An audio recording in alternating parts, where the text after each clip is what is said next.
ಎಲ್ಲರಿಗೂ ನಮಸ್ಕಾರ. ಹೊರಗಡೆಯಿಂದ ತುಂಬಾ ಕ್ರಿಸ್ಪಿಯಾಗಿರುತ್ತೆ. ಇದು ಏನು ಅಂತ ನೀವು ಗೆಸ್ ಮಾಡಿ.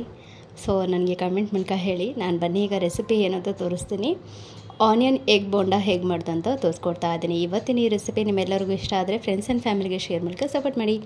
ಸೊ ಬನ್ನಿ ಇದನ್ನು ಹೇಗೆ ಮಾಡೋದು ಅಂತ ನೋಡೋಣ. ಫಸ್ಟಿಗೆ ನಾನು ಸಣ್ಣದಾಗಿ ಕಟ್ ಮಾಡಿರೋವಂಥ ಒಂದು ಮೀಡಿಯಮ್ ಸೈಜ್ ನೀರುಳ್ಳಿ 3 ಹಾಕ್ಕೊಂಡಿದ್ದೀನಿ.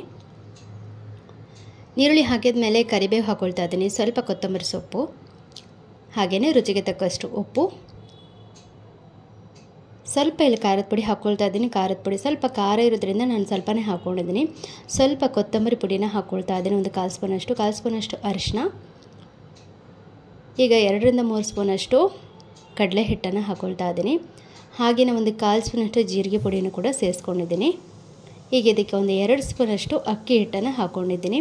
ಈಗ ಇದನ್ನು ಒಂದ್ಸರಿ ಚೆನ್ನಾಗಿ ಮಿಕ್ಸ್ ಮಾಡ್ಕೊಳ್ಳಿ. ಮಿಕ್ಸ್ ಮಾಡ್ತಿರುವಾಗ ನೀರುಳ್ಳಿದು ನೀರು ಬಿಟ್ಕೊಳ್ಳಿಲ್ಲ ಅಂದರೆ ಒಂದು ಸ್ವಲ್ಪ ನೋಡಿ ಕೈ ಚಟ್ನಿ ಮಾಡ್ಕೊಂಬಿಟ್ಟು ಈ ರೀತಿ ಮಾಡ್ಕೊಂಡ್ರೆ ಆಯಿತು. ಒಂದು ವೇಳೆ ಕಡಲೆ ಹಿಟ್ಟು ಕಮ್ಮಿ ಆಗಿದೆ ಅಂತ ಅನಿಸಿದ್ರೆ ಮತ್ತೆ ಒಂದು 2 ಸ್ಪೂನಷ್ಟು ಕಡಲೆ ಹಿಟ್ಟನ್ನು ಹಾಕ್ಕೊಳ್ಳಿ. ಕಡಲೆ ಹಿಟ್ಟು ಹೇಗೆ ಕಮ್ಮಿ ಆಯಿತು ಅಂತಂದರೆ ಅಂಟು ಬರಲ್ಲ, ಉದುರು ಆಗುತ್ತೆ. ಹಾಗಾಗಿ ನಿಮಗೆ ಅದು ಕಡಲೆ ಹಿಟ್ಟು ಕಮ್ಮಿ ಆಗಿದೆ ಅಂತ. ಸೊ ಈಗ ರೆಡಿ ಆಗಿದೆ ಇದು. ಇಲ್ಲೊಂದು 4 ಮೊಟ್ಟೆಯನ್ನು ಬೇಯಿಸ್ಕೊಂಡಿದ್ದೀನಿ.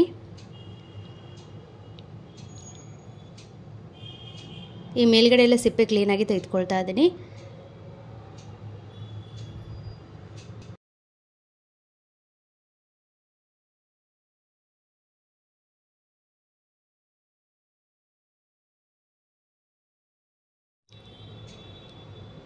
ಈಗ ಸಿಪ್ಪೆ ತೆಗೆದು ರೆಡಿಯಾಗಿದೆ ನೋಡಿ. ಇದು ಆವಾಗಲೇ ನಾನು ಕಲಸಿಟ್ಕೊಂಡಿದ್ನಲ್ವ, ಇದು ಸೇಮ್ ನಮ್ಮ ಆನಿಯನ್ ಪಕೋಡ ಅಥವಾ ನೀರುಳ್ಳಿ ಬಜ್ಜಿ ಅಂತ ಹೇಳ್ತೀವಲ್ಲ, ಸೇಮ್ ಅದೇ ರೀತಿ ಇದ್ರದ್ದು ಮಿಕ್ಸರೆಲ್ಲ ಮಾಡುವಂಥದ್ದು.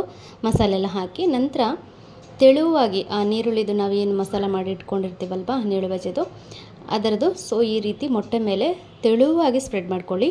ದಪ್ಪ ಆಗಿ ಸ್ಪ್ರೆಡ್ ಮಾಡ್ಕೊಳ್ಬೇಡಿ, ಹಾಗಷ್ಟು ಚೆನ್ನಾಗಿ ಬರಲ್ಲ.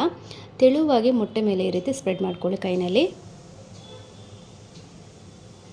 ನೋಡಿ ಈ ರೀತಿ ಬಾಲ್ ಥರ ಆಗಬೇಕು, ಎಲ್ಲಿ ಕೂಡ ಮೊಟ್ಟೆ ಕಾಣಬಾರ್ದು. ಆ ರೀತಿ ನೀವು ಇದನ್ನು ಕವರ್ ಮಾಡ್ಕೊಳ್ಳಿ.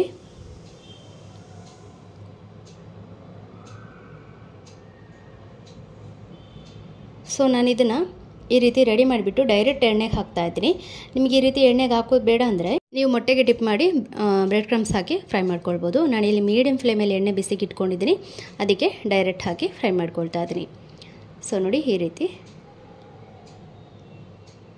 ಲೋ ಫ್ಲೇಮಲ್ಲಿ ನೀವು ಇಟ್ಟು ಫ್ರೈ ಮಾಡಿದಷ್ಟು ಆದಷ್ಟು ಕ್ರಿಸ್ಪಿಯಾಗಿ ಬರುತ್ತೆ, ತುಂಬಾ ಕ್ರಿಸ್ಪಿಯಾಗಿ ಟೇಸ್ಟಿಯಾಗಿ ಬರ್ತದೆ.